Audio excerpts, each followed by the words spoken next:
Bien, para la sesión del día de hoy contamos con la presencia del maestro en ciencias Juan Pablo García Hernández. Él es licenciado en psicología por la Universidad de Guadalajara, maestro en ciencias del comportamiento con orientación en neurociencias por la misma casa de estudios y actualmente es doctorante del mismo programa, donde desarrolla un proyecto de tesis enfocado al aprendizaje inverso en la toma de decisiones y la caracterización electroencefalográfica prefrontoparietal. Además, es coautor de 4 capítulos del libro de divulgación científica. Y hoy está aquí para platicarnos acerca de el cerebro y la solución de problemas. Agradecemos profundamente el interés del maestro Juan Pablo en participar en la Semana del Cerebro CUCBA 2020. Bueno, entonces voy a dar comienzo a la charla. Pues ya la doctora me presentó, mi nombre es Juan Pablo García Hernández y pues como tal actualmente soy doctorante del posgrado en neurociencias. Bueno, primero es un poco de contexto como muy general. Cuando escuchemos hablar de solución de problemas, a lo mejor ya en ese momento ya se nos vinieron tal vez un par de ejemplos, algo más en concreto, porque es una situación o un escenario en el que en el día a día estamos expuestos mediante diferentes contextos tal vez. Y generalmente este tipo de situaciones suelen ser con un carácter de nuevo, suelen ser novedosas, ¿sí? Pero bueno, para empezar con la plática propiamente, voy a comenzar conceptualizando lo que es la solución de problemas desde la literatura. Ok, en ese sentido, por ejemplo, Musiake y colaboradores nos hablan o se refieren a como un proceso cognitivo en el cual se generan acciones dirigidas a cambiar una situación actual para lograr una meta. Por su parte, Marciake y Margaret agregan que mediante la solución de problemas se crean planes y se formulan respuestas para resolver una discrepancia. Por otro lado... Perdón por interrumpir, ¿podrías acercarte el micrófono? Sí, perdón. Sí, ¿mejoró? gracias. Sí, muchísimo. Gracias. Perdón, muchas gracias. Okay. Por otra parte, Samson nos habla o se refiere a como un proceso en el que las personas adquieren información y aprenden estrategias para eliminar una brecha entre un estado inicial y uno deseado. Como podemos ver, en general, estas definiciones coinciden en que nos hablan de un estado inicial y uno final, o uno inicial y uno deseado, ¿sí? Y de cómo mediante diferentes estrategias cognitivas o mediante una planeación, esta brecha se va a romper o se va a llegar del inicial al final. Aquí, bueno, voy a compartir un ejemplo tal vez muy caricaturesco, pero bueno, tenemos una situación en la que podemos imaginarnos a cualquiera de nosotros en nuestro primer día de trabajo. Por ejemplo, estamos nosotros en un punto inicial y el punto final o el punto deseado es llegar a nuestro lugar de trabajo de manera puntual. Ese sería nuestro objetivo. Como el trabajo que vamos a realizar, el lugar donde se encuentra el trabajo es en una zona que no conocemos, una zona nueva para nosotros, pues no sabemos cómo llegar. Entonces aquí tenemos un primer problema. ¿Cómo vamos a llegar a nuestra zona de trabajo? De aquí, pues ya va a haber desde las opciones de transporte público, de transporte propio, etcétera. Todas estas van a ser diferentes alternativas. Entonces ya mediante una experimentación vamos a decidir si nos vamos por el camino A, por el camino B, por el camino C, etc. Pongámosle que en el primer ensayo tomamos el camino A y vemos, tras llegar a nuestro trabajo, que ese no fue tal vez la mejor opción. Entonces en el segundo día vamos a elegir otra opción y así sucesivamente. Pasando cierta cantidad de días, por ejemplo, una semana que ya experimentamos diferentes rutas, nos vamos a dar cuenta que hubo una que nos va a dejar o que nos va a facilitar la llegada a nuestro trabajo, en la que vamos a llegar de manera puntual. Dando así, entonces nos vamos a decantar por una opción o una ruta, en este caso una alternativa. Entonces, bueno, vamos a agregar que como tal, cuando hablamos de una solución de problemas es cuando estamos ante una situación nueva. Es decir, hablando del ejemplo anterior, Esta situación nueva era cuando estábamos por llegar a una zona de trabajo que no conocíamos. Pero conforme pasa el tiempo, conforme pasa 1 o 2 semanas, deja de ser una situación nueva porque ya estamos acostumbrados y ya sabemos cuál es el camino que nos va a llegar a dejar rápido. Pero también hablamos de solución de problema cuando la situación cambia, es decir, cuando una situación a la que ya estábamos habituados previamente sufre algún cambio, sufre alguna modificación. Por ejemplo, yéndonos de nuevo al ejemplo muy caricaturesco, pongámosle que ya teníamos como determinado que el camino C era el que nos iba a dejar más rápido, en el que íbamos a llegar de manera puntual. Pero ¿qué pasa? Otra vez escucha lejos. Sí. A ver, ¿mejoró un poco? Sí. Sí. De acuerdo, muchas gracias.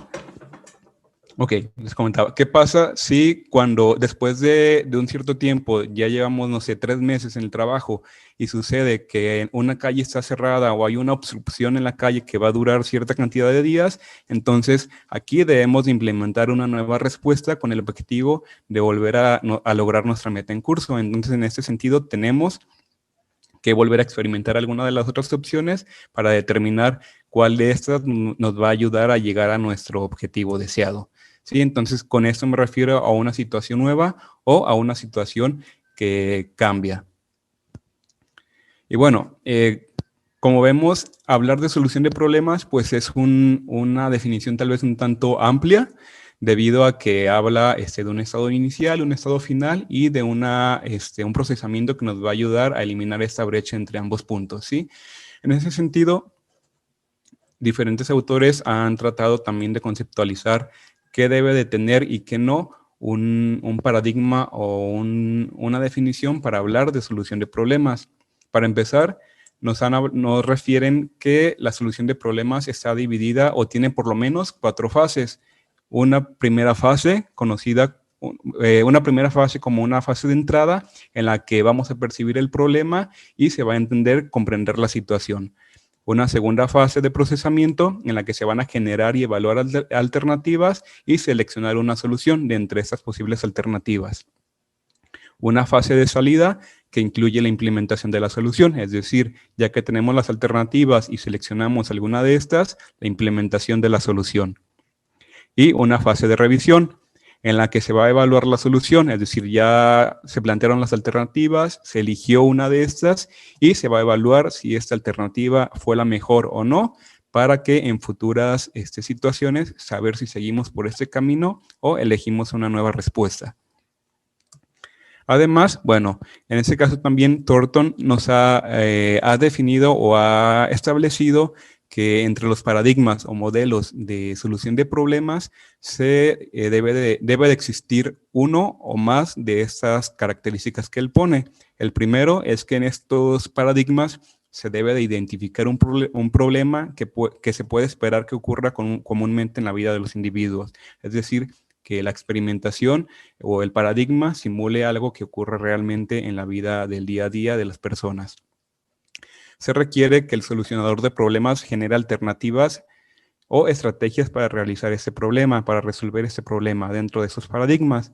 Y por tercer punto, también una de las posibles características es que el solucionador de problemas tome una decisión sobre qué solución o qué estrategia conducirá al resultado deseado. Entonces hablamos, como les mencionaba, estos paradigmas no deben de tener por fuerza los 3 puntos. Nos habla Thornton que con una de estas que cumpla, ya estaríamos hablando de un paradigma de solución de problemas. Esto, bueno, hasta lo que les he hablado hasta ahorita por el momento es para conceptualizar un poco a qué me voy a referir cuando hablamos de solución de problemas. Pero entonces, ¿qué tiene que ver el cerebro en todo esto? Para este fin, bueno, se han reportado algunos trabajos en los que mediante diferentes técnicas evalúan la participación de diferentes estructuras cerebrales durante paradigmas que evalúan propiamente la solución de problemas. Por ejemplo, en un estudio llevado a cabo en el 2011, con un paradigma en el que le presentaban a los participantes problemas donde emulaban situaciones sociales. ¿A qué me refiero con situaciones sociales? Situaciones o escenarios en los que se le planteaba al participante que iba caminando por la calle y de repente veía a una persona que se había accidentado y qué tenía que hacer al respecto, y situaciones similares, es decir, más allegadas a algo que nos pudiera pasar en nuestro día a día. ¿Qué reportaron en este experimento? Bueno, usando la técnica de la resonancia magnética funcional, reportaron una mayor activación en la corteza cingulada posterior y en la corteza dorsolateral. ¿Sí? Esto, bueno, los autores refieren la participación de estas cortezas precisamente por el control cognitivo y por la ideación de una serie de estrategias que van a permitir a la persona solucionar el problema de una manera adecuada. Por otra parte, en un estudio en el 2013, en ese caso, también evaluaron pues como tal la solución de problemas, pero con paradigmas de soluciones más concretas, por así llamarlas. En este caso usaron un paradigma que le llaman de los cerillos, en donde le presentaban un patrón de cerillos similar al que podemos ver en pantalla, y se le daba la indicación de que moviendo cierta cantidad de cerillos, el participante formara u otros cuadros o alguna otra figura que tuviera como objetivo. De repente nos hemos encontrado, o a lo mejor estamos familiarizados con este tipo de tareas, porque a lo mejor en las redes sociales se nos ha presentado, pero en este caso lo usaron para evaluar cómo las personas solucionaban problemas teniendo solamente una respuesta o una posible solución, a diferencia del experimento anterior, en el que los participantes debían de usar más creatividad para resolver el problema. En este caso, ¿qué fue lo que reportaron? Bueno, también haciendo uso de la técnica de la resonancia magnética funcional, los experimentadores reportaron una mayor activación de la corteza dorsolateral. También, si recordamos en el experimento anterior, también había una activación de esta área durante la solución de problemas, esto comparándolo con una condición control. Y bien, bueno, estos experimentos, estos resultados nos dan un panorama general de cómo ante diferentes contextos de la solución de problemas, las diferentes cortezas están participando. En este caso figura principalmente la corteza prefrontal, en específico la corteza dorsolateral. Pero ahora, ¿qué pasa en contextos o en situaciones donde se tiene que solucionar un problema, pero para solucionar o para llegar a este objetivo se tiene que elegir entre diferentes alternativas? Bueno, para esto vamos a hablar un poco sobre la toma de decisiones. En este sentido, también se ha hablado que la toma de decisiones está estrechamente relacionada con el proceso de la solución de problemas, en específico más enfocada a la toma de decisiones cuando como tal se tiene que evaluar más de una alternativa de elección para llegar al objetivo deseado.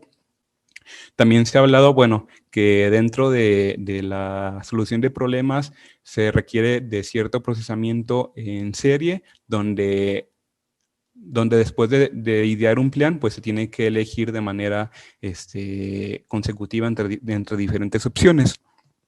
Sí, bueno, de manera general, ¿cómo entonces estamos integrando la solución de problemas y la toma de decisiones? Vamos a hablar que algunos tipos o algunos contextos de solución de problema requieren también de la toma de decisiones. En ese sentido, en el Laboratorio de Correlación Electroencefalográfica y Conducta de la Universidad de Guadalajara, que está a cargo del doctor Miguel Ángel Guevara, y en colaboración con el laboratorio de la doctora Marisela Hernández, nos hemos dado la tarea de investigar o de conocer cómo funciona el cerebro, en específico la corteza prefrontal con sus conexiones posteriores, durante diferentes paradigmas en donde evaluábamos la toma de decisiones. Pero entonces, ¿qué es la toma de decisiones como tal? Bueno, para esto vamos a referirnos a la toma de decisiones como la habilidad de procesar entre múltiples alternativas y escoger un curso óptimo de acción en búsqueda de una meta personal ante determinada situación. En este sentido, bueno, como un objetivo un tanto particular del laboratorio, tomamos como modelo teórico uno propuesto por Ernst y Paulus, en el que proponen como tal una división de la toma de decisiones en 3 fases temporal y funcionalmente distintas. En este sentido, proponen una primera fase llamada fase de evaluación y formación de preferencias, una segunda fase llamada fase de selección y ejecución de la acción, y una tercera fase llamada fase de evaluación del resultado. Durante la primera fase está descrito que se presentan las diferentes opciones, se da una valoración de estas y se lleva a cabo una posible formación de preferencias. Después de esto, durante la fase 2, se inicia, realiza y finaliza una acción con respecto a las preferencias establecidas durante la fase anterior.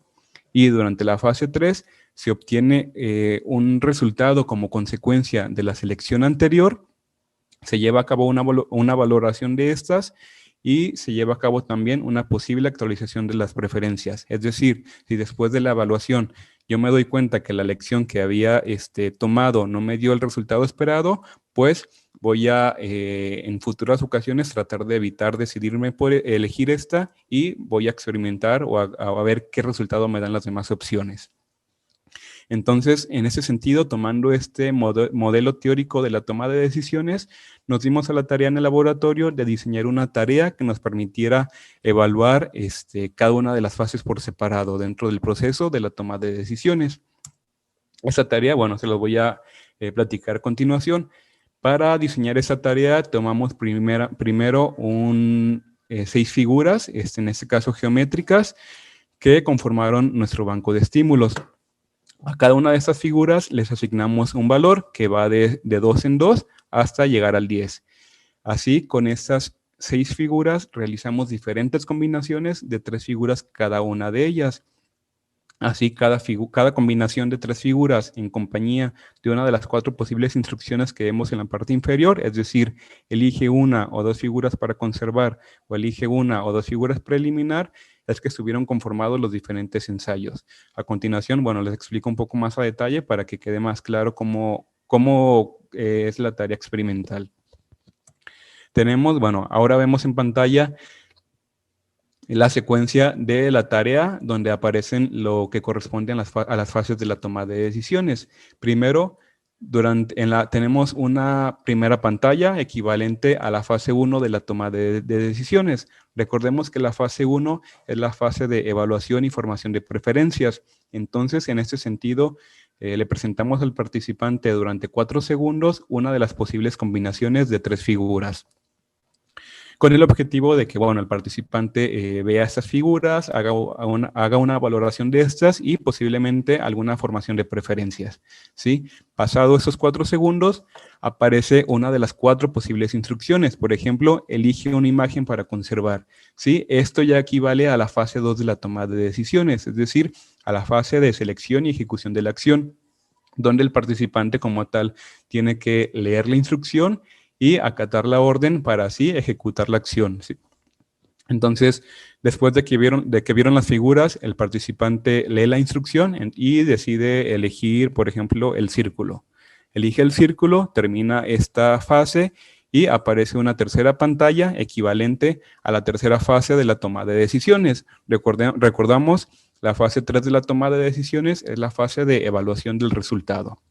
En ese sentido, el participante veía en el centro de la pantalla su puntaje obtenido como consecuencia de la selección anterior y en la esquina superior derecha lo que ve el participante es su puntaje acumulado hasta el momento. Esta pantalla también tiene una duración de 4 segundos y el objetivo es que el participante evalúe el resultado de su selección anterior para saber si sigue por ese camino o elige alguna de las otras figuras con el objetivo de acumular mayor puntaje posible. Terminado esos 4 segundos, aparece de nuevo una nueva pantalla correspondiente a la fase 1 de la toma de decisiones, donde aparece una nueva combinación y se repite el ciclo así hasta completar un total de 40 ensayos. Entonces, bueno, de manera muy a grosso modo, esta es la tarea que se diseñó para emular el modelo teórico propuesto por Ernst y Paulus, el de las 3 fases de la toma de decisiones. Entonces, con esta tarea, tuvimos un primer proyecto que fue de la tesis de maestría, en el que tuvo como objetivo caracterizar la actividad electroencefalográfica de la corteza frontopolar durante cada una de las 3 fases de la toma de decisiones, utilizando, claro, el paradigma experimental que les acabo de presentar. En este sentido, bueno, de manera general, participaron en este caso 30 participantes, todos ellos hombres con una edad comprendida entre los 20 y los 30 años de edad, todos ellos con lateralidad diestra y en general con características similares, con el objetivo de eliminar la variabilidad individual. También dentro de esas características tuvieron puntajes de ansiedad y de depresión mínimos y un CI normal, dentro de los rangos normales.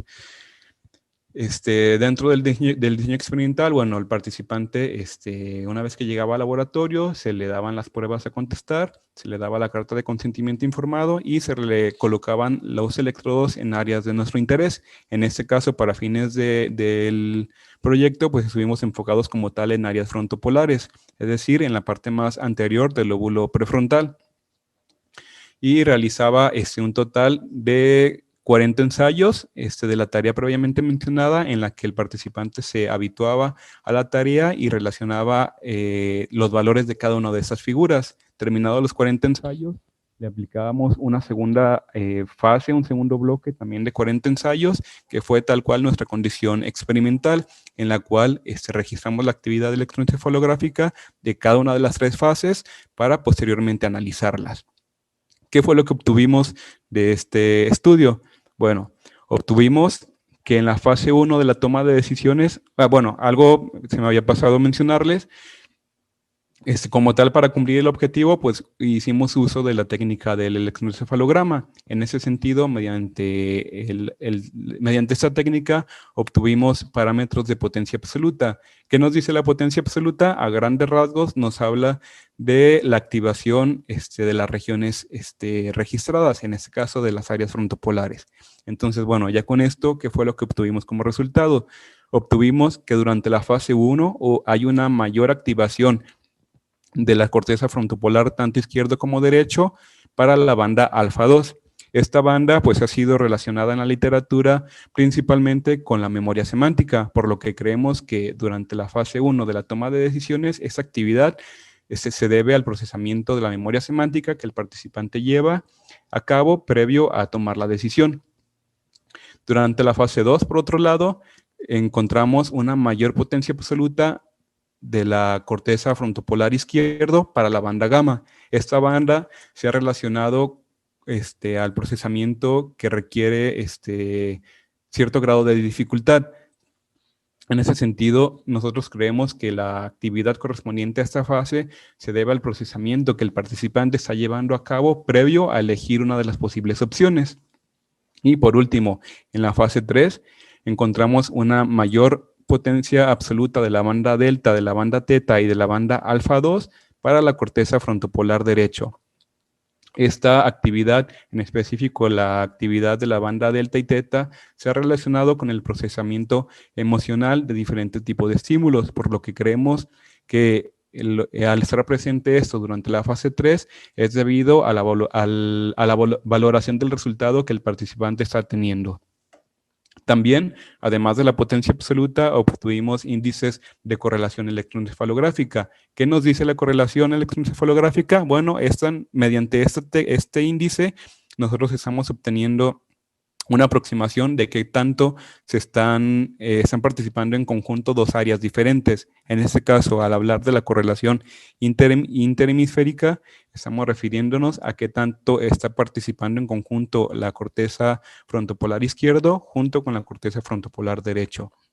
En ese sentido, bueno, durante la fase 1 obtuvimos que hay una mayor correlación entre estas áreas en la banda alfa 1, en la banda alfa 2 y en la banda beta 1. Durante la fase 2 hubo una mayor correlación entre estas cortezas para la banda gamma. Y durante la fase 3 hubo una mayor correlación entre estas cortezas para la banda delta, la banda teta, la banda alfa 1, alfa 2 y beta 1. De manera general, mediante estos datos de correlación electroencefalográfica, sustentamos un poco lo que ya les hablaba sobre la potencia absoluta, que si bien, bueno, cada una de estas cortezas, cada una de estas fases tiene una diferente actividad eléctrica cerebral, hablando de la corteza frontopolar en particular, donde la fase 1 y la fase 3 es más característica del procesamiento de los estímulos externos, es decir, de ver las diferentes figuras y de ver la retroalimentación, mientras que la actividad correspondiente a la fase 2 parece estar más relacionada al procesamiento interno que lleva a cabo la persona previo a tomar una de las posibles decisiones.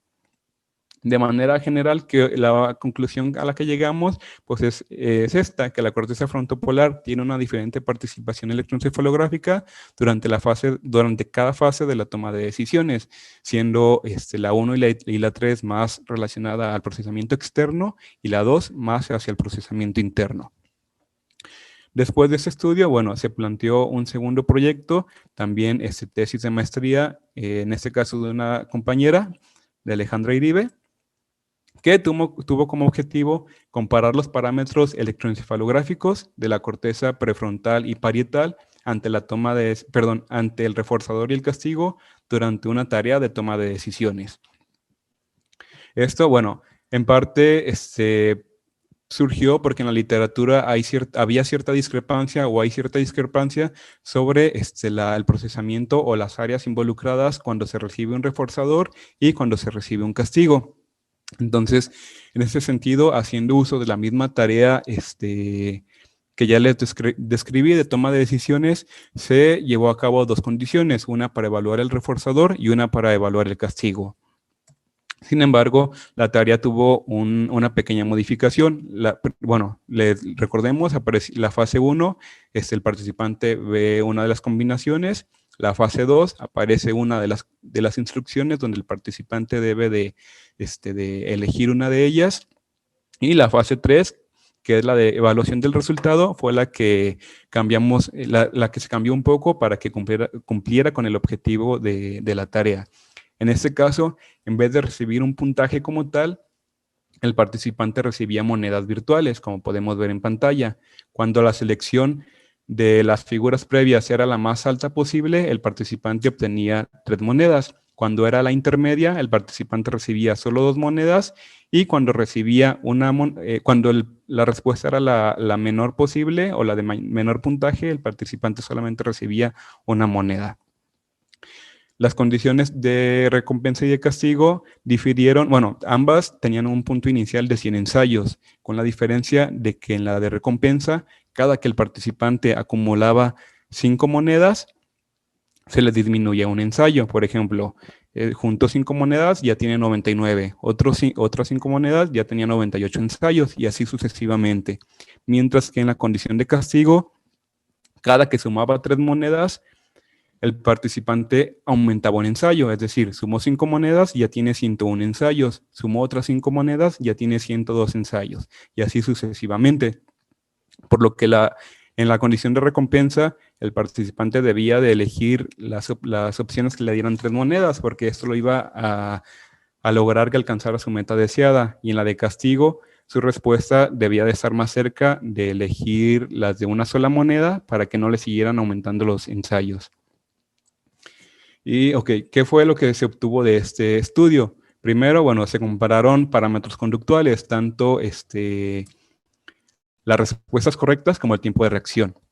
Respecto a la respuesta correcta entre reforzador y castigo, no hubo diferencias, es decir, tanto para reforzador como para castigo, los participantes respondían más o menos igual con respecto a buenas o malas respuestas.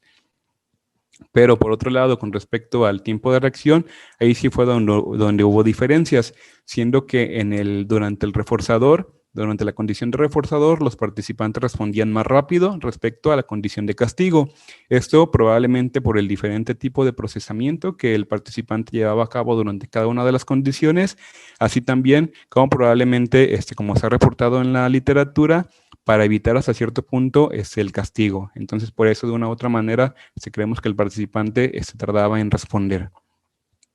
Respecto a los resultados electroencefalográficos, en este caso se evaluaron las cortezas frontopolar, dorsolateral y parietal, y se encontraron resultados, se comparó la condición de reforzador también con la de castigo y se encontró que durante el reforzador respecto a la otra condición hubo una mayor potencia absoluta de la banda teta para la corteza dorsolateral derecho y de la misma banda para la corteza parietal izquierdo.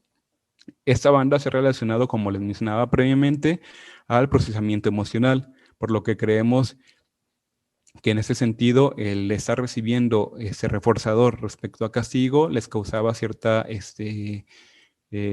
reacción emocional a los participantes, lo que se ve reflejado en la actividad eléctrica cerebral.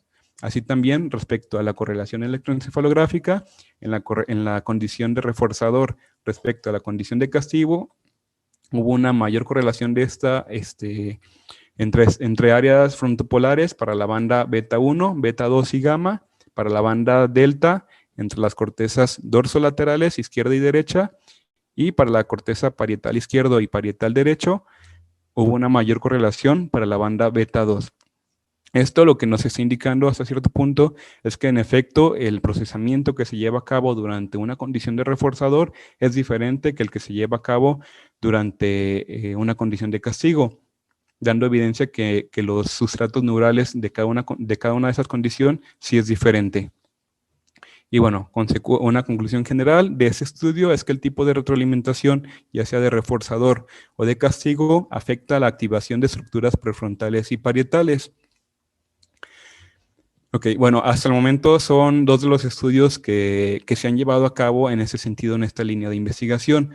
Esta línea de investigación de la toma de decisiones es una relativamente nueva. Todavía tenemos diferentes estudios por trabajar en ese sentido, algunos que ya están en curso y otros que están por comenzar el año siguiente. Pero espero que con esto les quede como un poco claro el objetivo de los estudios que estamos haciendo y de cómo diferentes estructuras están participando durante el procesamiento de la toma de decisiones. Por mi parte, pues no me queda más que agradecerles a ustedes por su atención, al equipo de trabajo encabezados principalmente por la doctora Maricela Hernández y por el doctor Miguel Ángel Guevara, y quedo al tanto por cualquier duda que les pueda surgir. Igual dejo mi correo por cualquier también duda, sugerencia. Gracias.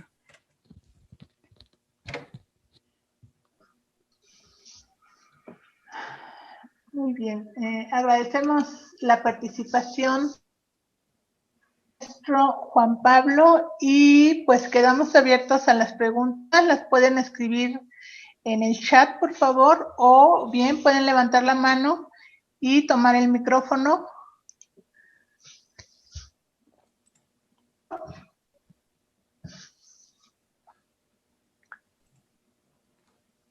Anímense. A ver, yo, Juan Pablo, voy a empezar para que la gente se anime. Muy bien, gracias, doctora. ¿Cuál dirías tú que es la implicación principal o el impacto principal que este tipo de estudios tiene en conocer más acerca de la toma de decisiones? Ok, bueno, en ese sentido, como sabemos, pues es investigación básica, que a lo mejor como tal difícilmente va a tener una aplicación. Sin embargo, creemos que a futuro este tipo de investigaciones puede ayudar para determinar cómo están participando las diferentes estructuras durante las diferentes fases y tal vez en algún momento que se puedan tomar esta información para posibles tratamientos en caso de lesiones, en caso de rehabilitación neuropsicológica. Por ejemplo, yéndome tal vez muy arriesgado en el comentario al mencionar ya una rehabilitación, pero también, bueno, uno de los proyectos que están por comenzar el año siguiente está un poco enfocado hacia el estrés, hacia cómo las personas somos afectadas por el estrés y eso de una u otra manera va a afectar el cómo tomamos las decisiones. Entonces ya viendo estos proyectos más dirigidos hacia ciertas poblaciones pueden servirnos para, ahora sí que para poner nuestro granito de arena tal vez en diferentes tratamientos. Es interesante porque al final de cuentas, bueno, uno dice es investigación básica, pero finalmente pues registros electroencefalográficos, al menos a nivel cortical, pues también se pueden hacer en el humano, ¿no? Sí. Y bajo ciertas pruebas y esquemas podemos hacer la traspolación de lo que se haga en animales de laboratorio hacia lo que estamos viendo en el humano. Sí, así es. Pues mucho de la investigación básica es investigación básica para fomentar más investigación básica, pero eso no quita que en algún momento se pueda tomar para algo más aplicado también. Bueno, y además que existen las estrategias, ¿no? O sea, sí. Ya existen formas de hacer estimulación eléctrica a nivel del sistema nervioso central para controlar en principio, por ejemplo, la epilepsia o para controlar la actividad motora desordenada en el Parkinson. Quién sabe si algún día podríamos controlar también las decisiones, ¿no? Sí, sí. Gracias. Bueno, creo que ya hay algunas preguntas en el chat. Sí, de hecho, estaba viendo, pero bueno. No sé si la doctora Silvia nos quiera compartir. Sí, pregunta Carlos, ¿qué áreas podrían estar implicadas en la toma de decisiones con un contenido emocional? Ok, en ese sentido se ha reportado más la participación de áreas orbitofrontales y ventromediales, hablando de la corteza prefrontal, a diferencia de áreas cognitivas, por eso nosotros estamos más enfocados hacia dorsolateral y frontopolar. Pero del contenido emocional, bueno, además de esta orbitofrontal y ventromedial, áreas subcorticales como son la amígdala o la corteza cingulada anterior, son las que de una u otra manera se han visto implicadas en este tipo de información. Sí, sobre todo considerando que las conexiones de repente en el cerebro son redundantes, ¿no? Entonces está como complicado decir que nada más un área participa en determinada función. Probablemente si registran ustedes otras áreas cercanas a estas que acabas de mencionar, igual hay algo de actividad también que se puede relacionar, ¿no? Sí, así es, y partiendo de que al final las estructuras también funcionan respecto a qué conexiones tienen, entonces más circuitos, pues. Otra dice, ¿se contempló un cambio en la naturaleza del castigo o de la recompensa? ¿Es posible que utilizando un incentivo diferente se pueda afectar el resultado tanto del proceso de decisión como de la sección del cerebro involucrada? Sí se contempló de inicio, bueno, más bien en algún momento que la manera en que se les daba la retroalimentación a la recompensa fuera diferente, fuera mediante tal vez un estímulo como tal que apareciera en la pantalla de retroalimentación. Pero hubo el problema o nos topamos con el hecho de que si fuera así, la recompensa y el castigo, las condiciones no iban a ser comparables entre sí. Entonces, al hacer o aplicar este tipo de retroalimentación de esta manera, logramos que ambas condiciones fueran comparables, vaya. Entonces, sí se contempló en algún momento, pero optamos por esta decisión precisamente por la comparabilidad, vaya, entre ambas condiciones. Muy bien, gracias. Hay felicitaciones por parte de Carlos González y Noemí García pregunta que si han trabajado en cómo influye la hora del día en la solución de problemas. No, como tal no hemos trabajado con esta pregunta de investigación.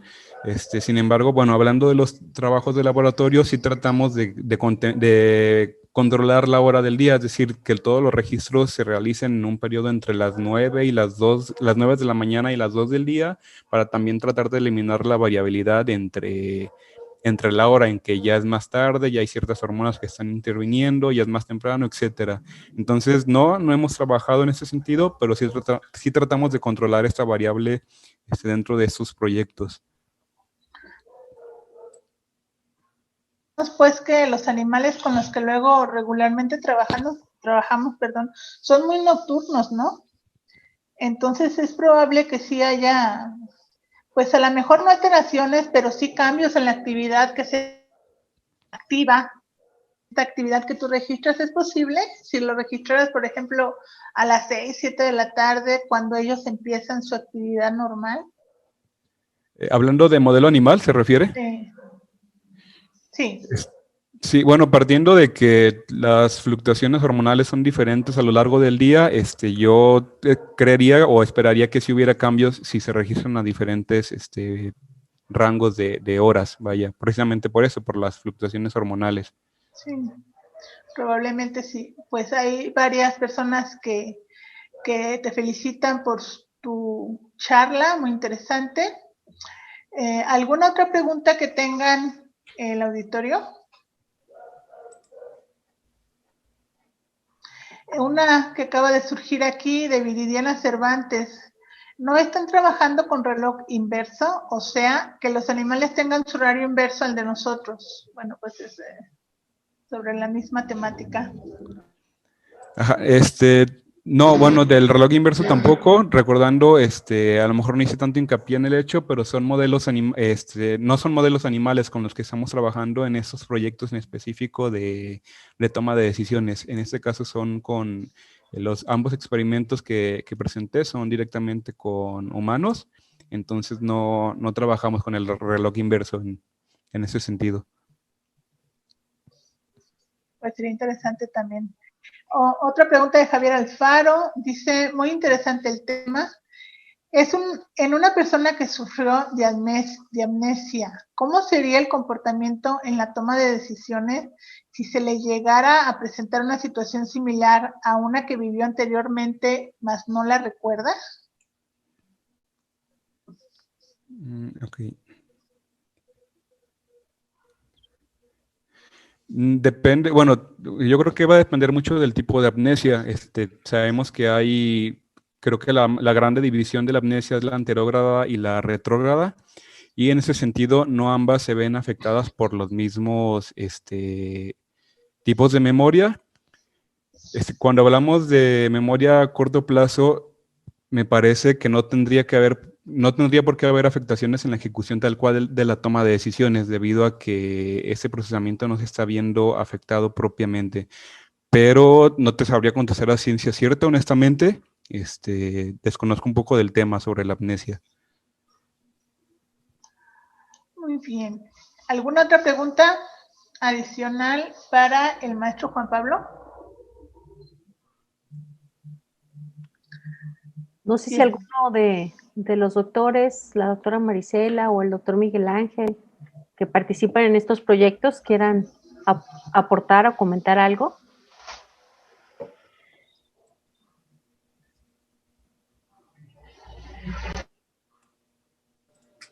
Hola. Buenas tardes. Hola, en buenas realidad, tardes. Tanto Juan Pablo como Pedro Manuel que han expuesto son alumnos doctorantes que se manejan en muchos proyectos que han interesado muchísimo toma de decisiones. Son felices con ello, los hemos dejado volar, así es de que no opinaré nada de hoy. Bueno, muy buena decisión. Muy bien. Bueno, parece ser que no hay más preguntas. Pues le agradecemos mucho a Juan Pablo por su intervención. Estamos dando por terminada la primera parte de la sesión vespertina. Aquí hay una pregunta más. Nos pregunta Hugo Sierra que cuál sería el próximo proyecto sobre el tema de decisiones a nivel del cerebro. Sí, bueno, entre los proyectos que estamos trabajando actualmente en particular estoy trabajando sobre la toma de decisiones con una condición en un paradigma de aprendizaje inverso. ¿A qué me refiero con esto?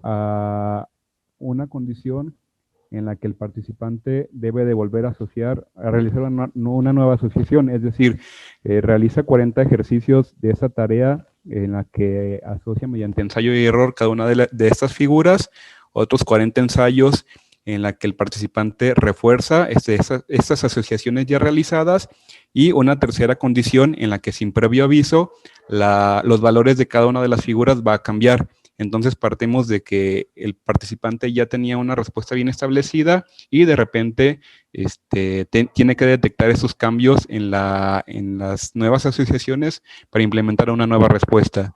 Sí, recordando un poco, hablaba sobre las situaciones cambiadas.